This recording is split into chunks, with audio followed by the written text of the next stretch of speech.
Hi there, everybody. Welcome to another episode of the Cloud-Based Mayhem.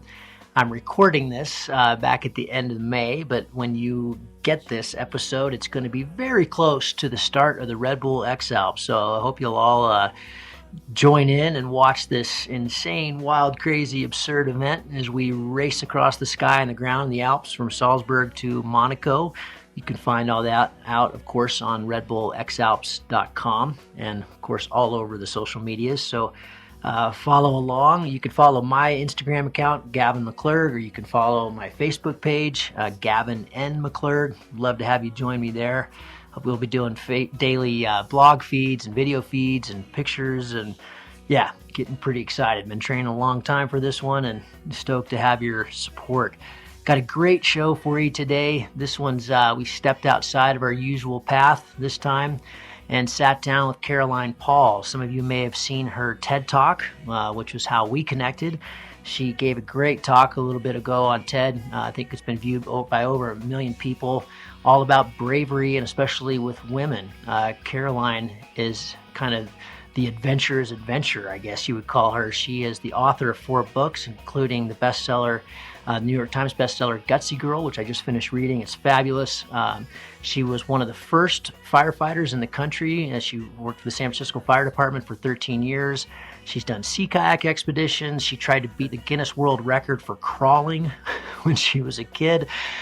She built a boat out of milk cartons when she was a kid and talked a couple of her friends and brother into going down the river, which didn't work all that well, but she has a penchant for adventure, and one of those adventures she got into was paragliding. And so when I heard her give her TED Talk and talk about paragliding, I thought, wow, we got to get this gal on the show and talk about risk and fear and strategies for developing bravery in people and especially women. So I think you're going to really enjoy this.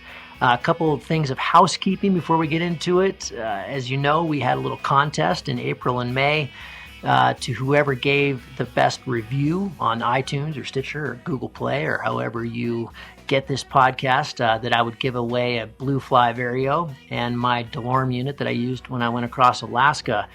Got so many awesome reviews, it was really actually very hard for me to pick winners, but they're just terrific. People wrote poems and just so I'm really grateful and really thankful for everything you did. We're going to actually do some more giveaways just so I can pick more people in the future. So if you don't get the shout out for these 2 wins, don't worry. You're still in the hunt for some good stuff. We've actually just gotten delivery on our Cloud-Based Mayhem t-shirts and hats. So I encourage, if you want to support the show, if you go over to patreon.com/Cloud-Based Mayhem, if you contribute at $10 a show, you'll get one of a brand new recap that Annika Herden makes. They're beautiful. They've got our logo on the front. They're really, really cool. I'll have some pictures of those up on Cloud-Based Mayhem and on the Patreon page. And if you want to contribute at $20 a show, you'll get a t-shirt among a bunch of whole other rewards. So check that out. Some pretty fun stuff. But anyway, so the winners of the giveaways. First, we've got Chris Balmer. He wrote, "Hey pilots, if you dare call yourself a pilot, having never listened to the Cloud-Based Mayhem podcast hosted by Gavin McClurg, whether you're an old salty or a newberry pie, you need this podcast. The Cloud-Based Mayhem podcast will bring you the best aspects of paragliding, all from one easy-to-access digital launch pad. You'll hear heart-wrenching stories of pilots who have left everything, and sometimes vice versa, to pursue the ultimate joyride, as well as gobs and gobs of precious paraglider lessons hard-earned by seasoned pilots who know what they speak. You'll discover secrets of successful decision-making, be inspired to explore new places to fly, increase your awareness of weather workings, and sometimes just be entertained by the likes of some of the most passionate, real, and intelligent people in the paragliding world. Hell, in the whole world. I consider the Mayhem podcast one of the easiest way to augment my flying other than, well, flying. Live it, learn it, love it. You can't go wrong plugging yourself into the condensed wisdom of the luminaries of the sport. Worth $1 an episode. If it gets you one flight of an extra hour or 2, yeah, but it saves your life, you tell me." So pretty cool. Thanks, Chris. Appreciate it. You've got Blue Fly Vario on your way. And the other one, Thomas Fay, you're getting my DeLorme. Thomas says, watch out. If you're struggling with your paragliding addiction and don't want to make it worse, stay away from this podcast. If you already accepted that, there is no cure. Go ahead and suck it all up like a sponge. It will literally get you high, probably up to cloud base. Thank you, Gavin, for providing us with this incredible podcast. It helps me becoming a better pilot, and I hope you keep on producing for many years.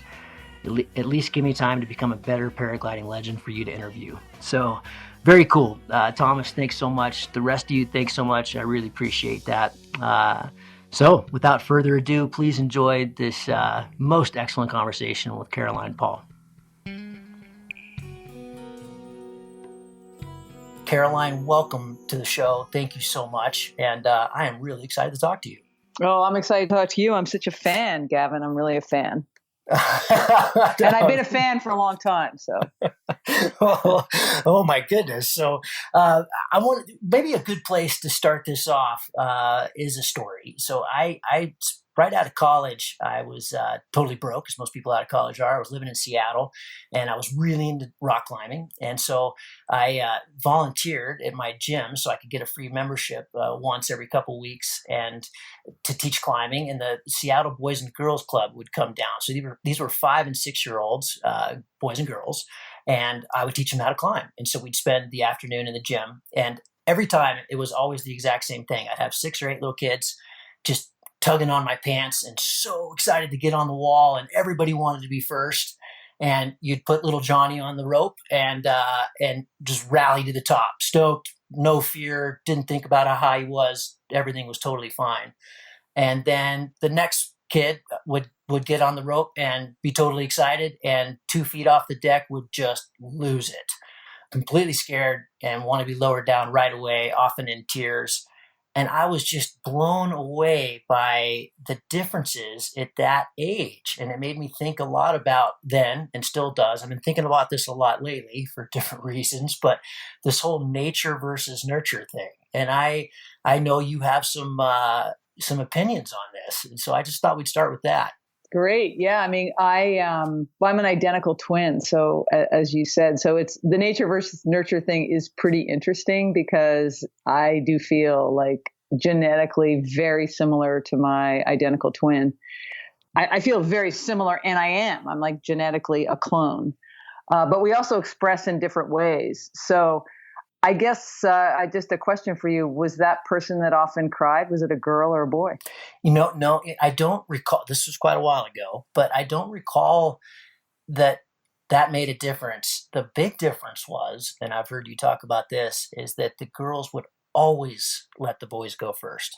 Mm. And I know you talked about that, in your TED Talk, you talked about, the playground phenomenon, that we let the boys go crazy and we warn the girls, be careful. Yeah, I mean, I've been really interested in the difference, the different ways that men and women react to fear or to risky situations. And because I'm somebody who loves adventure and I learned to fly planes when I was 19, and I had already done like weird things like build that milk carton raft, and I had become a whitewater rafting guide. And one thing I noticed, like specifically with like whitewater rafting, is that on the easy rivers, it was pretty much 50-50 women to men. But as the rivers got harder, the women seemed to drop out, and there were only a few that could handle those rivers or that would do those rivers. And it was mostly men on the big class 5 rivers. Now, I know some of those women who could handle those class 5 rivers, and they were excellent rafters and not necessarily huge people. And so I knew that it wasn't, strength that was holding women back. Like, what is it? Why? And that's sort of been a question that's fascinated me pretty much for a long time, and why I wrote The Gutsy Girl. And as I began to look into it, it became pretty clear to me that we nurture girls to be fearful. And we do it starting at a very young age. And that study that you talk about was one in which kids on a playground were watched around a playground fire pole, which is ironic because I was a firefighter for many years. And they saw that moms and dads were much more likely to warn their girls about that fire pole. And if the girl still wanted to use the fire pole, they were really likely to assist her. And they saw that parents around their boys sort of push them to use the fire pole. And often they would guide them on how to use it on their own. So this message is clear, I think, that we're telling girls at a very young age that they're not very capable and that they don't need to use their decision-making skills. And if you are going to do something, you're probably going to need some help. So it starts early. And I think we believe that. And as we get older and we become teenagers, we stop going outside our comfort zone, whereas boys are embracing going outside their comfort zone. And then if you're in the outdoors field, well, you'll start to see that it's the men who are doing the much radder stuff. And there's really no physical reason. Like Gavin, I became super interested in wingsuiting recently. Mm-hmm. Now, I'm really glad that wingsuiting wasn't available when I was younger. I'm older than you. I'm 54. So I started flying when I was 18, and then I started paragliding almost as soon as it came to the United States. I mean, the way I remember is it was the 80s, right? Yeah, that early. Yeah, it was early. Like my first wing was basically a square. It was. It wasn't a wing. It was a parachute. It was like a parachute, and they were like, "No, really, we didn't get this from the military." It was. I would be landing short of the LZ all the freaking time and not being able to figure it out. Anyway, the wingsuiting is really interesting to me because that is not a sport that demands physical strength, which is, I think, pretty much the one area where men can be better than women. Possibly. And yet I'd never heard of a female wingsuiter. And then recently I began to look it up, and lo and behold, there are female wingsuiters. Yeah. I know, but we just don't talk about them. Either that or they don't talk about themselves. But also we don't talk about them because we don't have a mythology in our culture where women are held up as heroes like that or as risk takers. So what was different in your own family? Because clearly, you and your sister are serious go-getters, and and in your talk, you're quite humble and say, you didn't have skills, and so you were looking for something to crack the Guinness Book of World Records by crawling. Wait a minute, I can crawl. This is something I could do. But just to have that mindset took a lot of bravery. So what was different about how you and your sister were raised versus what you're seeing in the world? Well, I do think there are two reasons. Well, first of all, my sister is not a risk taker in the same way I am. So whether that's nature or nurture, I can't really explain it, but she is a risk taker nevertheless. She just doesn't express it in the outdoors like I do. She's an incredible athlete, though. I mean, she does 11-mile swims. Both of us learned to be very dogged at a very young age, partly because we were identical twins and we competed against each other. We were sort of really the only person I wanted to impress was my identical twin sister. And I think I can say that that's probably the same for her. And so I think we developed this doggedness. And I don't want to sound coy here, but I'm really not that skilled at stuff. And I'm not trying to say that so you go, oh, no, Caroline, you are. Because I'm really not. I'm a kind of a jack of all trades. I like experiencing things. And I think I got that from my mom. And I've talked about this before, is that she's British, and she grew up with a mom who was very fearful and didn't want her two daughters, my mom and my aunt, to do anything physical. Really, told them they'd get hurt, and they didn't do anything outside, and they didn't do that kind of any rough and tumble play. So when my mom at 21 went on a ski trip, and it was a revelation because she didn't get hurt, she didn't die, and she had so much fun, and she realized everything that she was missing. And she didn't tell me this till quite recently. Because she's always said to me, I don't really understand why you are so, she uses the word brave, but why you are so brave, because it didn't come from me. But what did come from her is this, she wanted us to experience a lot of things and have fun and go outside because her mom had not let her do those things. And so she wasn't trying to make my twin sister and my little brother and I brave. She was just trying to give us experiences and fun. And so at a very young age, we sledded, we skated, we bicycled, we skied. Even though we hated it, we hated skiing because there was all that stuff you had to put on, and it was just this drag. But my mom was like, no, when you're a little older, you can make the decision not to do this. But for now, we're teaching, you have to play the flute and the guitar and, all those things, you can then drop. But they wanted us to, it included things like going to church. That she just wanted us to experience a lot of things and then make our choices when we were older. I want to circle back to your thoughts on strength, because paragliding or in wingsuiting, paragliding is a perfect example of this.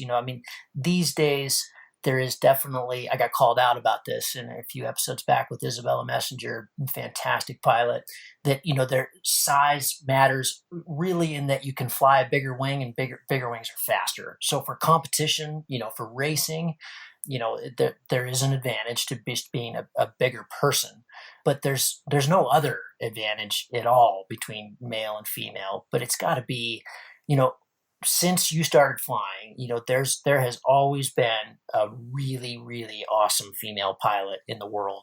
They're few and far between, but there's, every year there's somebody that steps into that role for a few years, and they typically go away. Right now, Seiko in France is just, she's every bit as good as the best guys, but it's 100-1. Yeah. And that's, I think that fascinates all of us. Why is that? You've answered it a little bit, but like you said, it's, is it just the perceived risk? Is it just the fear? What is it? Well, I do think, again, I think we're acculturated at a really young age to be fearful. And I think that when our parents caution us, they're thinking about all the things that they think terrible can happen to girls in this world. So they think they're protecting us. But I think what they're really doing is not giving us all the lessons that taking risks gives you. And that means, decision making and leadership and confidence, which is a big one, and teamwork, working with other people. So it's not just that we're taught to be fearful. It's all these other things, all these other great lessons that come along with pushing outside your comfort zone as a kid that we don't get. And I think that, and confidence is a big one. So I really believe that we don't yet have again, maybe the mythology is the word, or a culture that celebrates women at doing these sort of heroic, adventurous things like superhero stuff, which is kind of what flying is after all. And so when you don't have that, you don't have people looking to do that. It's like a weird, like you're a sailor, so if you're just off course by a little bit in the beginning, it's not a big deal. But if you keep staying on course like that, you're missing where you were going to go by thousands of miles. And I think it's the same thing. We start so young with these messages. And by the time, we're in our 20s, things like, or I don't know how young are people flying now? I started, well, it was a little different because it hadn't really come, but, I started doing outdoor stuff in my teens. If you're off course on that, you're just never going to experience it. Yeah. In Europe now, I think it's quite a bit more strict in some, and it depends on the country, but most countries, you can't really fly or get a license until you're 15. So, pretty young. And the sport is always struggling with attracting younger people it tends to be an older person's sport. The acrobatic side of things is radically changing. Those folks tend to be pretty young. It's just so fast switch, and you've got to be on it, and they're getting so good so fast. It's just a young person's game. And there's some pretty phenomenal female acro pilots right now. So, which is really right. And that I have never heard of. So Here's the other thing is I just don't think there aren't enough role models for girls and young women to see that these are things that they can and should do, and that you really get cred for, and that are really, I think boys learn at a young age that not only do they get cred for it, but it's really satisfying to have adventures. And we don't get that. We don't have a role model to follow that way. And so now what you'll be seeing is all these because I've been contacted by these organizations since the book came out, there's all these outdoor groups for women who are going in the outdoors for the first time, but they're thirsty for it. But they just have not been given sort of the opportunity or the role models before this. And so in your experience, is this really changing? Because I think of my own community here, and they're just, I think there's probably more men, but there's some women getting after it. I mean, it is just so inspiring. There are some real badasses here, Oh, there whether are that's in such mountaineering, badass rivers, women. or, they're just amazing. Yes. Oh my God. I mean, yes. And I knew them when I was a kid. I knew some of the best. I was a whitewater rafter. I was part of an all women's whitewater team. And it happened to be at this golden age, just when the new raft had been invented called the self-bailer. Mm-hmm. Do you know rafting at all? Yeah, totally. Yeah, I was a kayaker for a long time. So, yeah. Oh, well, there you go. So, that was just, suddenly all these rivers were opened up to us because these rafts wouldn't fill up with water and stay filled up with water and become uncontrollable. So we could do big rivers. Then there were a lot of unexplored rivers. And I was with a team of, Nancy Wiley, Kelly Califatich, Beth Rippins. These were top whitewater people, hands down, along with the men. Yeah, Lars Holbeck, who I adore. Yeah, of course. Was awesome, but his girlfriend was Beth Rippins, and they did expeditions together. So I want to talk about your firefighting briefly, but before I lose the thread on the risk, you said something in one of your talks about putting fear in the right place. I just did a podcast with kind of Air Jedi in North America, a guy named Bill Belcourt, and he had some good thoughts about fear, where it's just, we're participating in a sport that is scary, just flat out, and it can get very scary sometimes, unplanned, of course, and but you have to box that fear up and put it in the appropriate place. You got to kick it away. How do you do that? Well, can I just ask you a question that I've been wanting to ask you? Sure. Just how bad were those thermals in both of your long, in the Canadian Rockies? Yeah. And when you were crossing over Denali, like the Alaskan range? Can you just give me a sense? Because you did say you were scared, but I was like, holy, because I've been in some bad thermals. I mean, I've been in thermals, but I know they're nothing like what you were in, and so bad that I can't key my mic. Or you actually might even have. I'm talking about in my experiment. I fly now. I don't fly paragliders anymore. I fly hang gliders with motors. Weight shift strikes. And I can't key my mic. But I was thinking, holy cow, that must be nuts. Give me a sense of what it was like. So that scene in the Rockies Traverse where I swear profusely, that was actually a really scary climb. At that point, I had it pretty under control, so I was able to talk to the camera. But I'd kind of dug out of this canyon. It was really windy that day. Will and I were both getting pretty spanked. And I sometimes, when I'm in the air, I need to talk like that. I need to just, I do one of two things typically when things get really hairy. Is I do these kind of 4-second in and out breathing until I just calm down. And the other one is just like, yeah, this is awesome. Like, I got this, kind of like talking back to the thermal. I do that a lot, sailing when I'm offshore. If things are just really bad, that's just my way of, a lot of it was learned when I was sailing because I had clients on board. That there's nothing worse than being in a storm with clients and you don't want to show them that you're afraid because they're already afraid, and they, you feel very small in a big sea. And so, you want to really project confidence. And so I think projection's half of it. It's just faking yourself out. But did you have any big wing collapses? I didn't see any, and I was like, we did in the Rockies a bit. I don't want this to sound the wrong way or not humble, but I don't get many collapses anymore. When you start getting better and better, you get pretty good at keeping your wing open. but to fully answer your question, nothing is as rough as where I fly on a pretty regular basis in Sun Valley. This place is as rough Mm, as it gets. And so, we deal with conditions here that are much windier and much stronger. So really violent, thermals that were, both in the Rockies and in Alaska were nothing. And actually, the flying in Alaska, it was more just the bigness that was kind of made it feel pretty sketchy. But most of the flying was actually pretty tame. I would take groups up there and do bivy trips, like guided bivy trips, not the whole section through Denali, of course, but right. after that, after the road that goes through the park, most of that's pretty manageable. The takeoffs are manageable. You can land anywhere in the tundra. It wasn't that far to a road that kind of after Dave left that section of the film.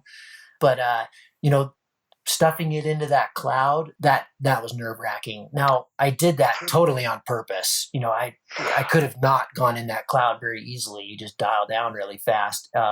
It was cloud sucking pretty hard, but that was more just stormy, and I needed the height to make the next jump over the what river was I trying to get over there? I was trying to get over one of the major drainages coming off the north slope of Denali there. And so the cloud base wasn't that high that day. It was only like 11,000.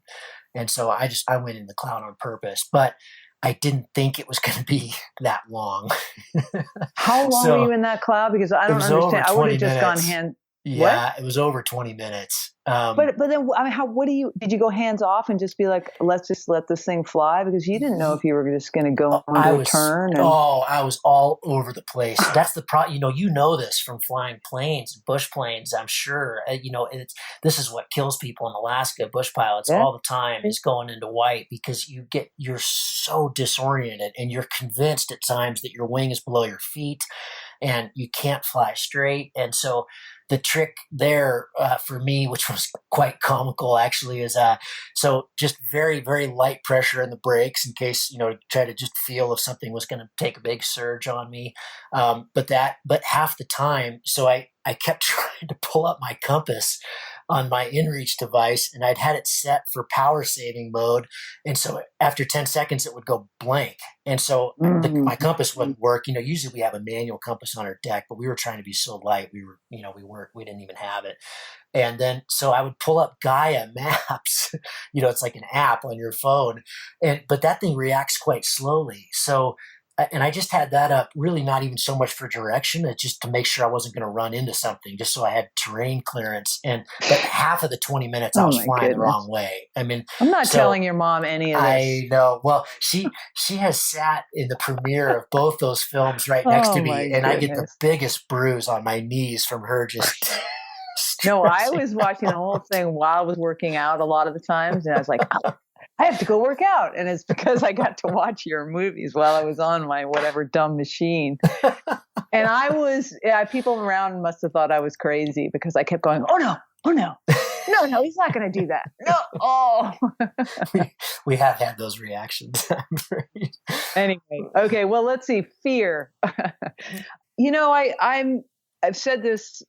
I actually am not fearless by any means. And I think maybe a lot of us adventurers aren't. And that's why we take risks, because we're trying to prove to ourselves that we are brave, because we value bravery, and yet we're a little bit more fearful than we think. And like I've said, I was a really shy and fearful kid, and it was not a good feeling to feel that vulnerable and scared of, big kids and school and all that. And so I like facing fear, and I have a methodology that I use, which is first of all, I recognize it and I hold it up and I really assess, like, is this really relevant? Because fear is often, first of all, too late. So I was, there's a story in Gutsy Girl when I was a firefighter about my crew and I were crawling down a hallway with the hose trying to find the fire. And it was really dark and smoky and a little odd and quiet. And then all of a sudden there was a huge explosion and we were blown out of the hallway. And when we were kind of, and then now we were in the garage and getting ourselves sorted, and I felt this fear that I honestly had never felt before.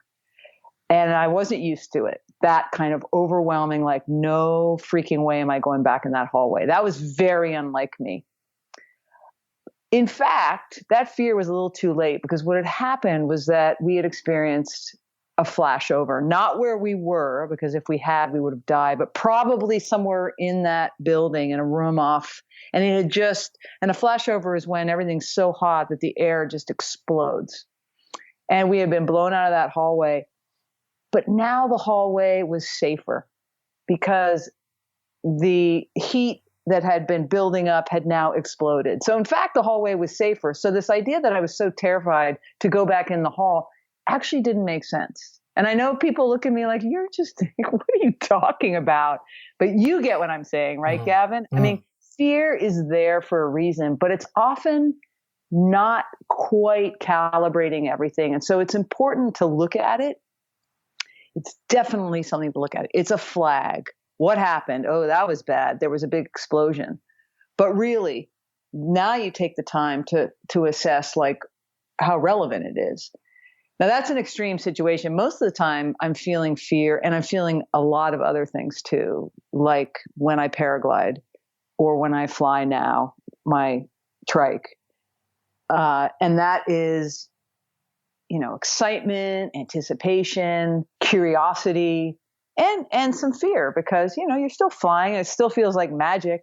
I don't know about you, but when I fly, I'm like, how did it work again? It's like magic. Suddenly I'm on the ground. Now I'm loosed from the world. Magic It carpet feels ride. like magic. I know what the physics is, but it feels like magic.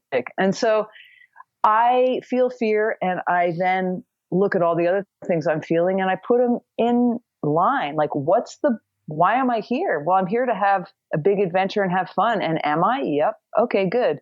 Push fear a little farther back. I'm with my friends, and I'm feeling exhilarated. Is that cool? Oh yeah, that's cool. Fear goes a little farther back. And so I really think that if people look at their fear and also all the other emotions they're feeling, and then line them up in this, that they'll do way more things outside their comfort zone than they do now. Because fear is not what we women have often been taught, which is a reason to stop. Fear is simply a reason to look, but not to stop. And I think that we've been taught from a really young age that fear is a reason to stop. And then someone else will do whatever it is for us. Often a parent when we're a kid. And then as we grow older, it's going to be a boy or a man. And that's, first of all, a lot of stress on you guys. So, because you guys have been taught to step up no matter what. We need to learn some of that. One of the questions I get a lot of is why? Why risk so much? Why do this? For me, it's when you do a little bit, you talk about micro bravery. I love that. But when you do a little bit and it works, you want to do more. How do we balance that potential of going too far? When I was young, I was totally a risk taker. I mean, that was what I was. And I hung out with Lars quite a bit, Lars Holbeck, who probably a lot of your listeners know. He's passed away now, which is just a tragic, tragic loss. But he was an amazing kayaker, and he actually got into paragliding a little bit after me. So we would go on paragliding expeditions together. And but Lars was it was the first time I ever realized, because he actually said that. He said, I'm not a risk taker. And I was shocked, because he's such an adventurer. But there's a difference. And now I'm not a risk taker. I like to experience things. I'm very happy to push my comfort zone, but I'm not really there just for the pure adrenaline. I'm there for the experience, which includes adrenaline. And maybe it's because I'm older now, and I've had my fair of crashes and injuries and close calls. But I think it's a mistake to think of adventurers just as risk takers. I think we are experiencers on a physical and emotional and mental level, and that whole package is what we're after. let's go to, I want to ask you about your crash. Was that in a plane or a trike? That was in a trike. That was Okay. in my trike. Yeah. So, So humiliating. well, you know, I don't use this podcast to scare people, but we do, it's paragliding and hang gliding and wingsuit and base jump and flying, and there are accidents. And I think there's always something to be learned from them. For those who don't know the story, because you've talked about this, you talked about this in your book too, but what was the takeaway and how did you come back from it? I think that's always really interesting. How do you recover and get back on the slack line? Yeah, no, that is interesting. So I fly at weight shift trikes, which is basically hang gliders with sort of go-karts underneath them, is the way I explain them. I fly them out of an airport here in Petaluma. I hangar it. And I had been having problems with my wing. It was a new wing, and it just didn't fly well. And I'm not a gearhead. I've never liked gear. I've never been somebody who's interested in gear, and a lot of my fellow adventurers are, especially pilots. But so when I got into weight shift trikes, now I'm dealing with a motor. It's like, but there was really, at least at the time, it was an unregulated sport. So you had to really deal with your own equipment. And my wing wasn't flying well, and I pretty much ignored it, I have to say. And this is the lesson that I learned, is that you do not ignore these kind of details, because I thought I was a good enough pilot just to overlook it. And one day I flew in very, very rough air, and I knew that my plane was just not responding well. And I was kind of freaked out, and I turned around, went back to the airport, and came into land, and I stalled, and the wing stalled. I stalled the wing, clearly, somehow, and just augured in and pretty much shattered my left ankle and had a head injury, but not a head. I had a head wound. I was oriented. I was very lucky. And it took me almost a year to recover. The takeaway for me is you cannot let those things go like I did, because that's what's going to happen. Your wing will stall because it's basically not trimmed right. My wing wasn't tuned right. And I sort of was, because I'm not good at gear or not good at fixing things, I don't consider myself handy, I ignored it. Thus, in the Gutsy Girl, there is actually an activity where girls go pick up tools. Get your hands dirty. Learn tools and learn confidence around tools. And it's not that as a firefighter, I certainly know how to use a chainsaw and throw a ladder, but it's just not something that I'm that interested in. So that's the moral of the story. And my girlfriend, Wendy, she actually made me promise that I wouldn't let little things go by. And that includes like my car. Like if there's a light out on my car, you deal with it right away. I try to really take it to heart now, because what happened was an accident that could have killed me. The way I got back from it is I love flying. I've been flying since I was very, very young. And I thought, so after a year, I wanted to fly again, and I asked my instructor to help me, and we got back in and started some basics. And I was super, super bitchy. That's how I express fear, is that I get really sort of irritated and bitchy. And I realized, you have PTSD, and this is not fun. Flying is not fun for you. And I thought, well, if it's not going to be fun, I'm not going to do it. But I love flying, and I've flown, different flying machines. And was I going to give this up? And so I decided I would go get hypnotized. Wow. Okay, cool. Yeah. I mean, when I can't figure something out, I try to go way out of the box, because being in the box, it isn't helping. I mean, I was doing what I was supposed to be doing. I was taking my little lessons. I was getting, reacquainted with flying. I mean, I've been flying for years. I was doing what I was supposed to do, and it wasn't, emotionally, I was just not having fun. And so I went and got hypnotized, and now I'm a pilot again. I fly every week. I am not the pilot I was. Don't love rough air. Flying love early morning, calm situation. But I'm flying and I don't care. I don't have anything to prove. I'm just so glad that I'm still flying. Do you, when you write about in the book where you're actually, maybe this wasn't in the book, but you write about, when you first learned to paraglide, where you learned your ridge soaring, and that's paragliding. And then a friend of yours goes, nah, we got to go thermal. We got to go, Lars, we got to go, cross country. And you guys go to a place and you launch off and you're failing. And then, wait a minute. Now it's working. And then you end up in a cloud. That you make the ultimate rookie mistake. Ultimate, man. I'm really good at those rookie mistakes, I have to say. Well, this is what I loved in your film, what you said is like, there's paragliders that have landed in trees and there's paragliders who will land in trees. There's those that have and those that will. Yeah, right. It's like the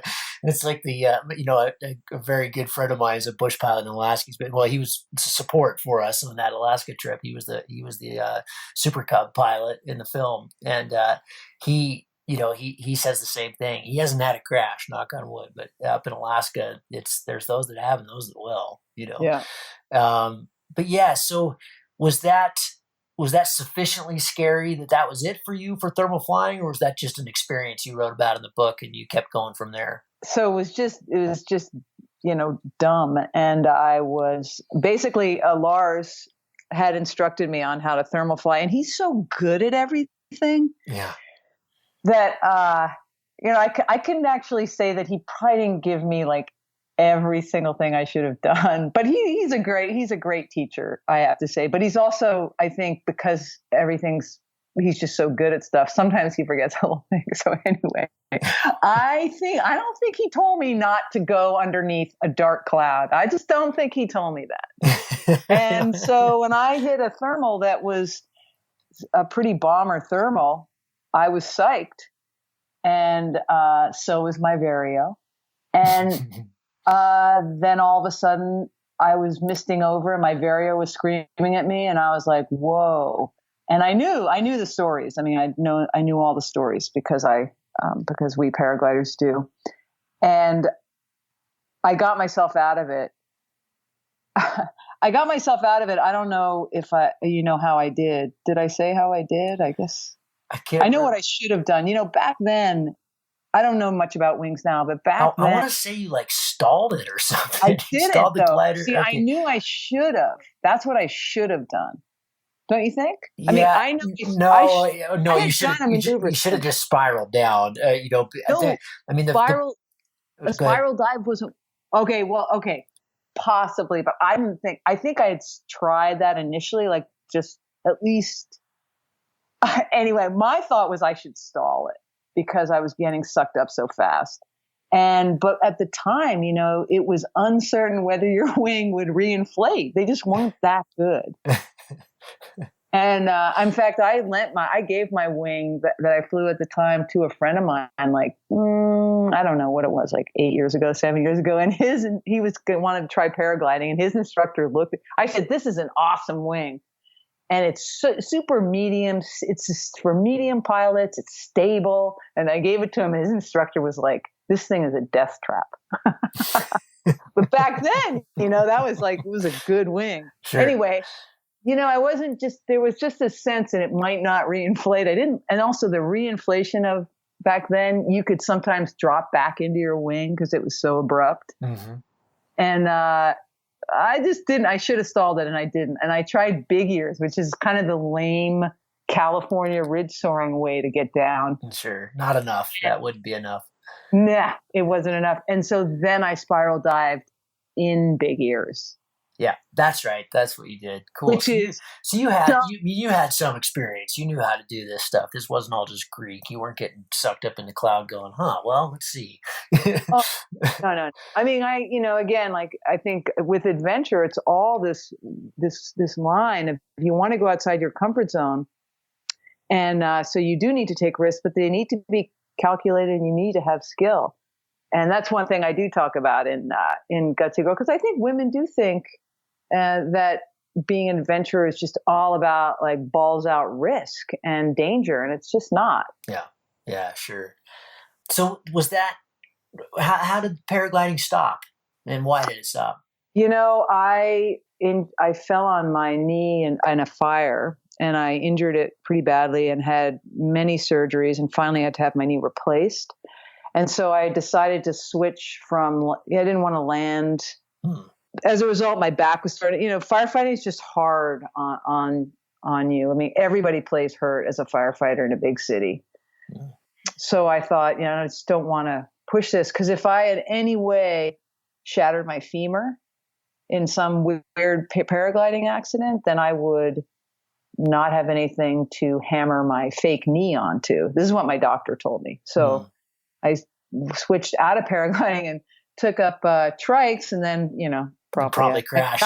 Probably 8 years later, had an accident. Many years later, had an accident. But yeah. Caroline, so. I know. I want to be sensitive of your time pressure here. I know you've got another thing you have to get onto, but before we do, in these last minutes, I would love to hear about, so you fought fire for the city of San Francisco. You were one of the first women in the nation, I understand, to be on a big city crew. I'd love to hear, you fought fire for 13 years for city of San Francisco. I'd love to hear what the impetus was to take that on, to even get into it, because you talk about the numbers are wildly against women, and that is a profession where strength matters. So totally, what I have a lot of firefighter friends, and they're big dudes. I'd love to hear that story.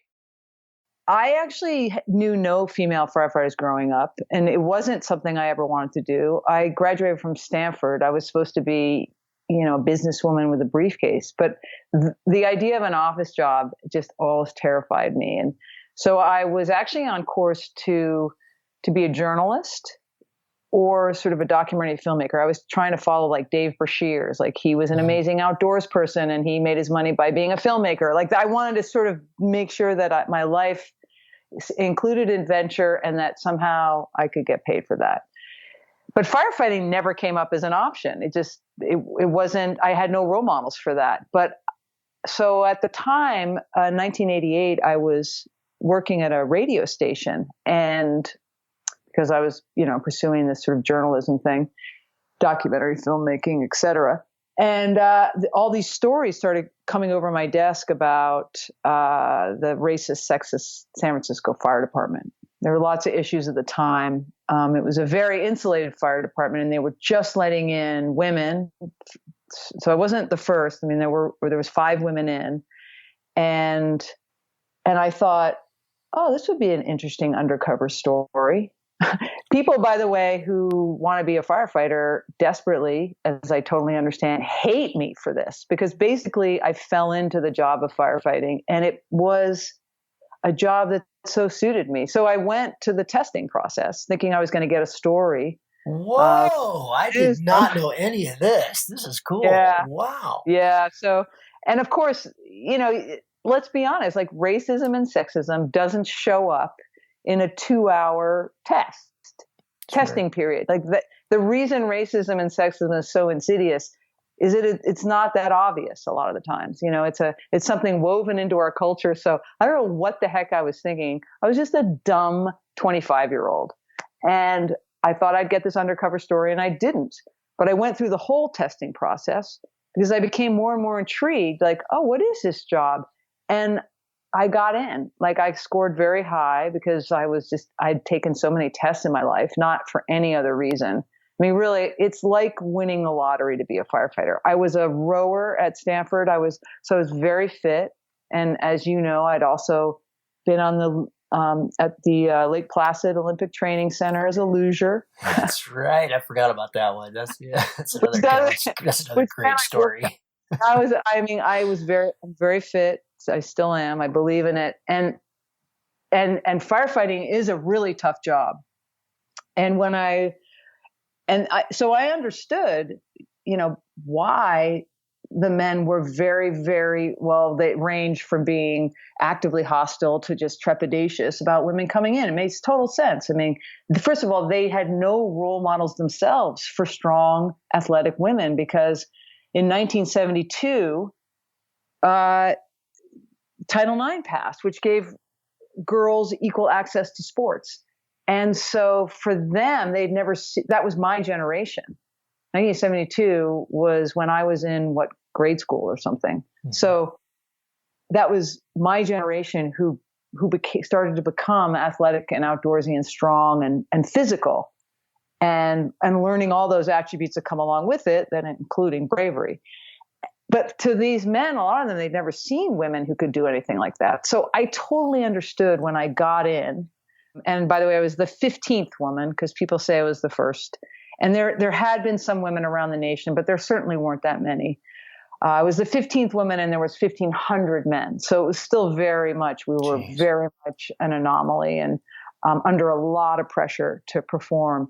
And it is a very difficult job physically. And so if you are a woman, you have to be in super good shape. But it's really interesting, and Gavin, you might understand this, that if I was to pick my crew and look around a firehouse, it often wasn't the biggest men who I would pick. I would pick a lot of the smaller men who were smart, who knew their physical limitations, and were smart and very brave. And I'm making a generalization here, but it's not just about strength. So there is definitely a place for women in firefighting.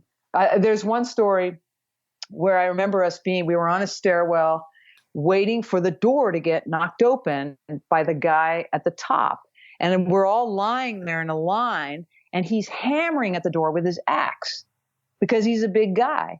Now, I'm strong, but I know what I would have used immediately. I would have used the claw bar on that door, because he was not getting that door open. And I actually had one on me. And usually you don't give up your equipment, but it was getting smokier and smokier. And I was like, God damn it, how long are we going to wait here for this guy to open the door? And I yell up, take my claw bar.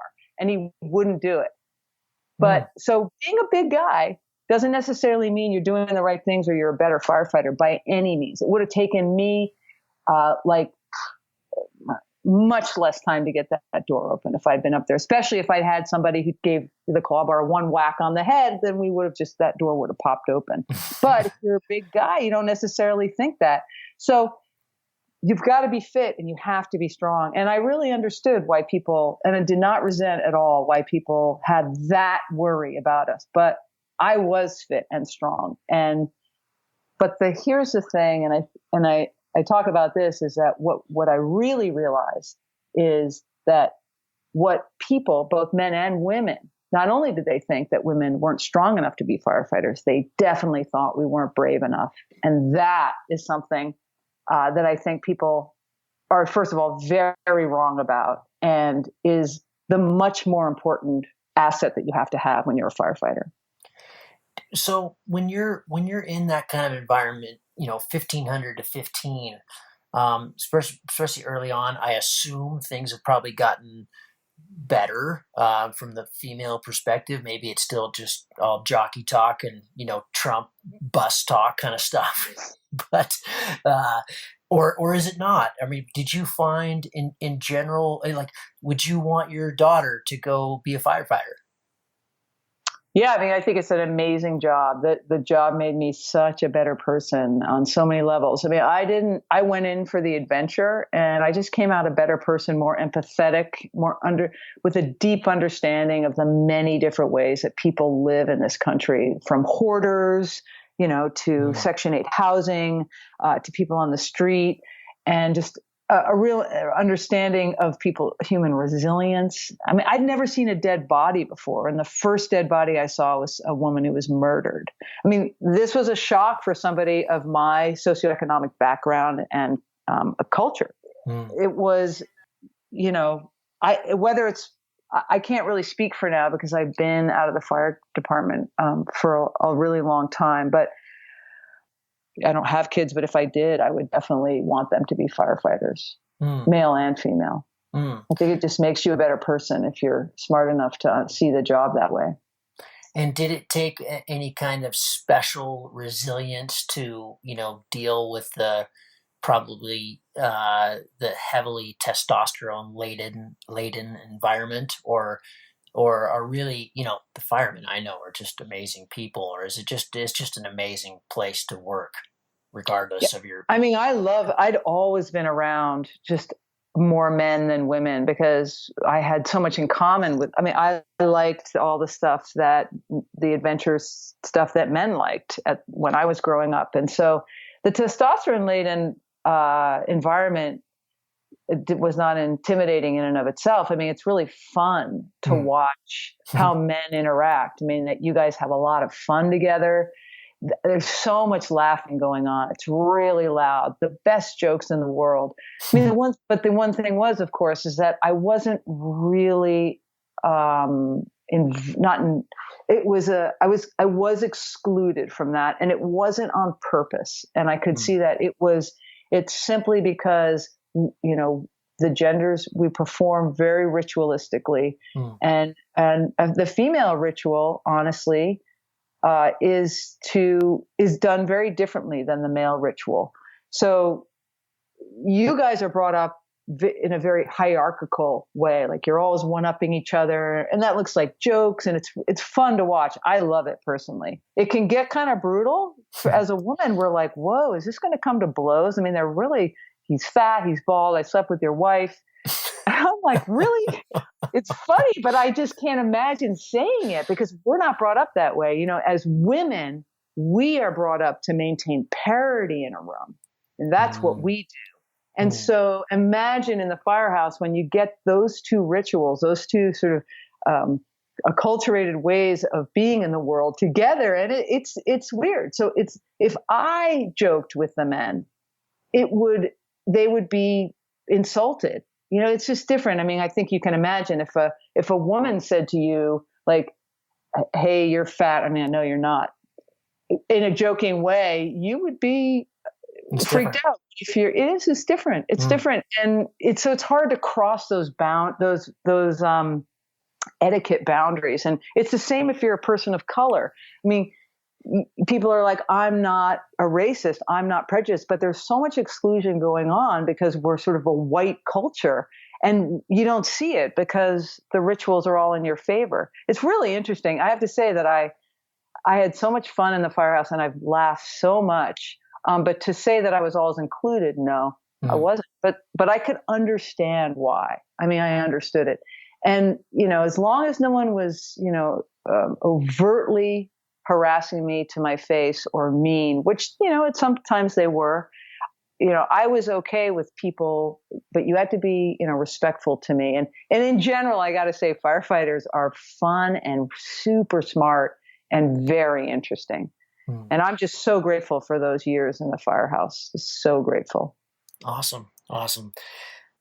Caroline, you mentioned your partner is Wendy. I'm going to make a massive jump here and assume that's not a guy.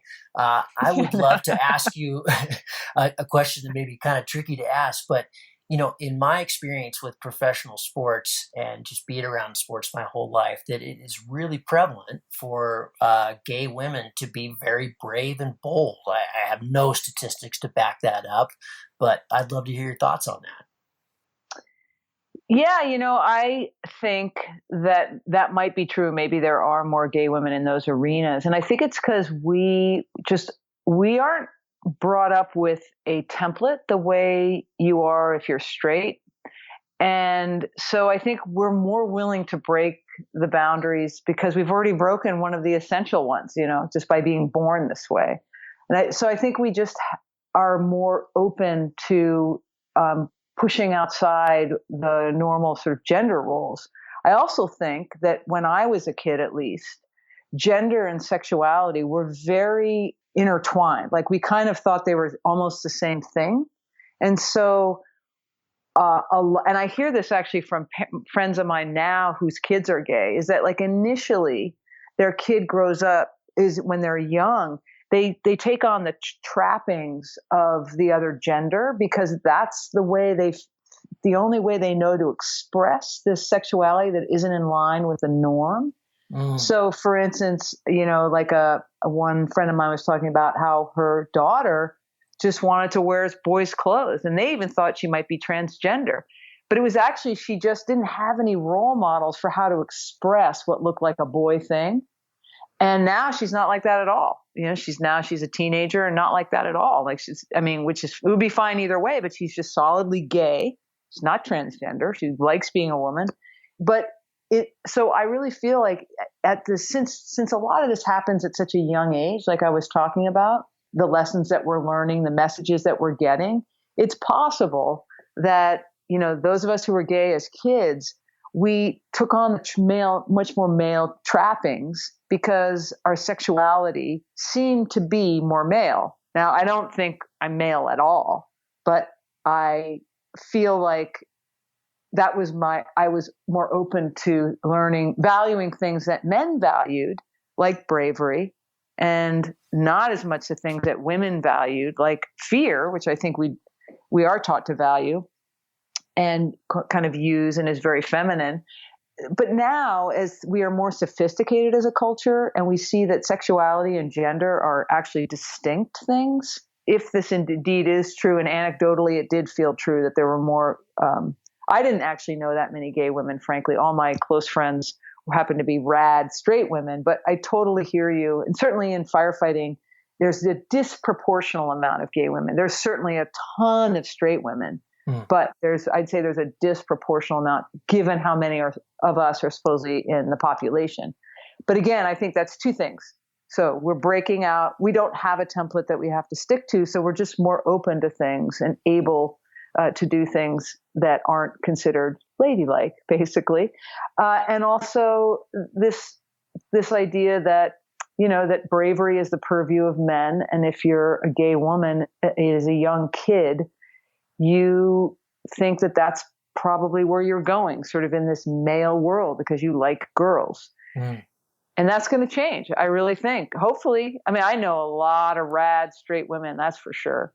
But if that's what we were seeing, I think that's where it comes from. I don't think there's a chemical in there that's like, oh, you're gay and you're super adventurous, because I do not have I really honestly, like, all my lesbian friends are just totally like, what are you doing going outside and camping? Cool. Let's hand it to the scientists. It's their turn. They got to figure this out. Yeah, exactly. Well, Caroline, I know I've burned up your time. Before I let you go, I would love to give you an opportunity to let people know how they can reach you, and also if you just have any kind of closing statement to the female listeners of our show and everybody on risk, on adventure, on getting out there and going for it, because I know that's what you're all about. Yeah, I bet the female listeners of your show are really kick-ass, which is great. I don't have any, but if you do have listeners, and I hope you do, who aren't like overt outdoor adventurers like paragliders and stuff, I hope that they know that, like, my message in general is get outside your comfort zone. Don't get outside my comfort zone, because my comfort zone can look really extreme to people, but please get outside your comfort zone. I mean, that's what I really want to tell people. My website is where my email is, and I think all my information, it's carolinepaul.com. And there's all that. My TED Talk link is there, and I'm on Twitter, but I'm not really that connected via, like, basically someone will try to get a hold of me on Facebook and think I hate them because in 3 months later you discover it. Yes, yeah, well then I'm like, I forgot that little icon up there. I'm not trying to sound super old. I'm just outside, you guys. I'm just outside. Perfect. Yeah, no, this stuff is totally overwhelming. Well, you were very kind to get right back to me. I will have the TED Talk and your talks that you've done with Tim Ferriss. You had a kind of a question and answer thing that I thought was awesome, and then also a regular talk on Tim Ferriss's show. So I'll have all those links up in our show notes. Caroline, thank you so much. I have family out in your neck of the woods, so the next time I come through the Petaluma area, I'd love to shout you whatever you like to drink, and we'll go have some laughs and maybe get up in the sky. But thank you so much. I really appreciate your Gavin. time. It means a lot to me. I can't tell you, I'm really so honored to be talking to you, because you are really a kick-ass adventurer. I'm a big admirer. Well, thank you so much. Caroline, thank you. And until we meet again, and I'll see you at Cloud Base. Great.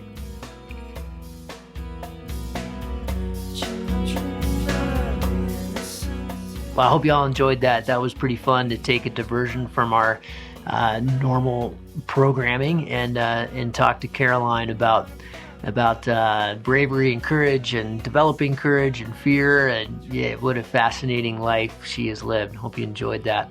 As always, all we ask for is $1 a show. This is a listener-supported podcast. I'm not into doing the sponsor thing. Hope you appreciate that. And so if you've gotten something out of this or one of the previous episodes, there's a whole lot of good material there, hours and hours and hours to fill up your day driving up to launch and have discussions by. Send us $1 via PayPal, or even better, if you go on patreon.com/cloud-based mayhem, you can see some great footage from the Alaska Traverse with Dave Turner, and just kind of set it and forget it. And then it only depends on us creating content. You only pay when something comes out. So I encourage you to do that. Congratulations again to Thomas Fay and Chris Ballmer for their awesome reviews, and the rest of you, so many great reviews. I'm going to find other ways to reward all of you for doing that. Thank you so much. Another way to support the show, if you don't have the funds to do it, I totally get it. We're going to keep putting these out there. Follow me on Instagram, follow me on Facebook, on my page, not the personal one. And because that's kind of like currency, I can go to my sponsors and get money in other ways and prove to them that we're creating great content for them. So that goes a long way as well. And then all of you that are sharing it on social media, the whole point of this podcast is just making everybody safer and trying to get us all to learn how to fly better and fly farther, and do it in a responsible way where you don't get hurt. And so, share it with your friends, send it out there, put it on your timeline, on your feed, tell people about it at launch. That goes a long ways. As another way to thank you all for supporting us, I've got t-shirts and caps that just came in. They're looking pretty awesome, so you can see how you can do that on Patreon. But also, one of our fans down in New Zealand, actually living in Australia right now, but Ben French, thank you, Ben. He makes these really cool little GoPro mounts for your knee. He's an acro pilot down there, and he's just gifted us a few. He sent a few in the mail to myself and to the Mayhem, and just to support you as listeners. So for those of you, if you want one of these, keep doing the ratings thing, share it on Facebook and put a nice little tag on there, say something funny or cool about the show. I promise you I pay attention to those, and if something grabs my eye, then I'll give you one of these awesome little GoPro mounts. We've got more stuff coming up. Thanks for listening. Thanks for being there. I hope you'll follow us all cruising across the Alps here in a little bit of time. That race is starting July 2nd. And we'll see you on the next show. Cheers. Thanks.